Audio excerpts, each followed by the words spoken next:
សួរលោកគ្រូនិងអ្នកទាំងអស់គ្នាថ្ងៃហ្នឹងគឺខ្ញុំមកបញ្ចូលអំពី function ហើយនិង OOP concept នៅក្នុង Python ឥឡូវយើងចាប់ផ្ដើម start What is a function function គឺជា block code block code មួយដែលយើងអាចប្រើវាបានឡើងវិញដោយកាត់បន្ថយការសរសេរកូដឡើងម្ដងទៀតដើម្បីអនុវត្តកិច្ចការជាក់លាក់មួយដែលវាផ្ទុកនៅក្នុងmodularity បំបែកកូដជាផ្នែកតូចៗដែលយើងអាចងាយគ្រប់គ្រងហើយ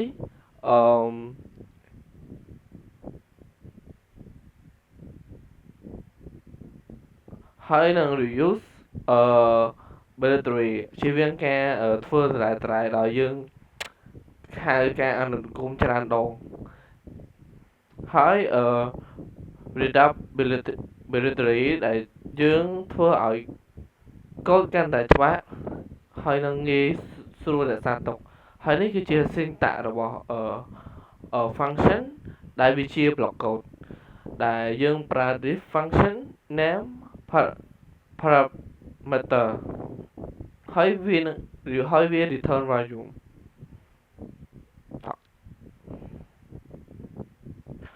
parameter what is parameter parameter គឺជាអថេរដែលយើងបានកំណត់នៅពេលដែលយើងចង់សរសេរនៅអនុគមមួយ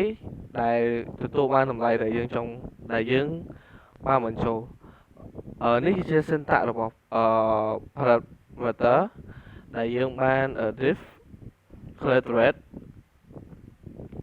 sum ដែល number 1 and number 2 នេះវាគឺជា parameter ដែលវា return num1 បូកជាមួយនឹង num2 type of parameter គឺយើងមាន2 requirement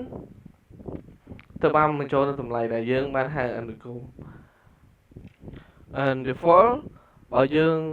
មិនបញ្ចូលវានឹងមានតម្លៃដើមដែលនេះវាជា syntax របស់type ដែលយើង show name នឹងស្មើនឹង user ដែលយើង print hello name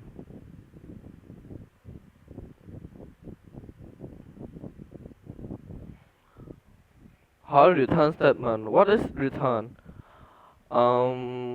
return គឺជាការបញ្ចូលនៅតម្លៃអនុគមចេញហើយនឹងបញ្ចប់ដោយប្រើអនុគមនោះលក្ខណៈសំខាន់របស់ return ហ្នឹងគឺយើងវាជាអនុគមដែលគ្មាន return នឹងត្រឡប់មកវិញដោយដន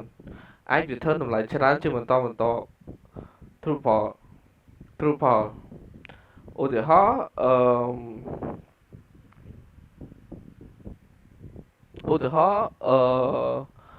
calculate number ដែលវានឹងធ្វើការreturn នៅ double ហើយនឹង trip ហ្នឹង return ពី value ហ្នឹងដែលវាបានរៀបសារមកឃើញថាស្មើនឹង10វា15ឥ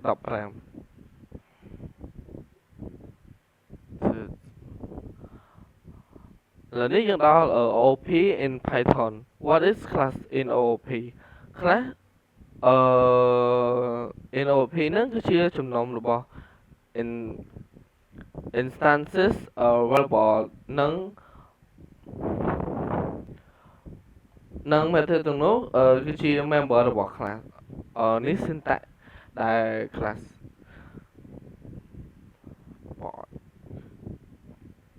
ឥឡូវ what is asset modifier asset modifier គឺជាការគ្រប់គ្រងនឹងការប្រើប្រាស់ class member ពីក្រៅ class ដែលបានកំណត់ member ណាមួយដែលយើងបានចូល access ហើយនឹងកែប្រែ private and protected ហើយនឹង public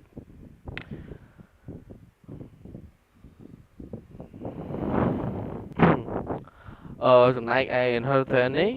inheritance គឺជាដំណើរការ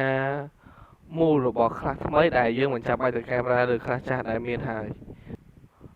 encapsulation គឺជាលក្ខណៈព័ត៌មាននៃ class ចំពោះ object បាទការបកស្រាយរបស់ខ្ញុំមានតែប៉ុណ្្នឹងទេអរគុណ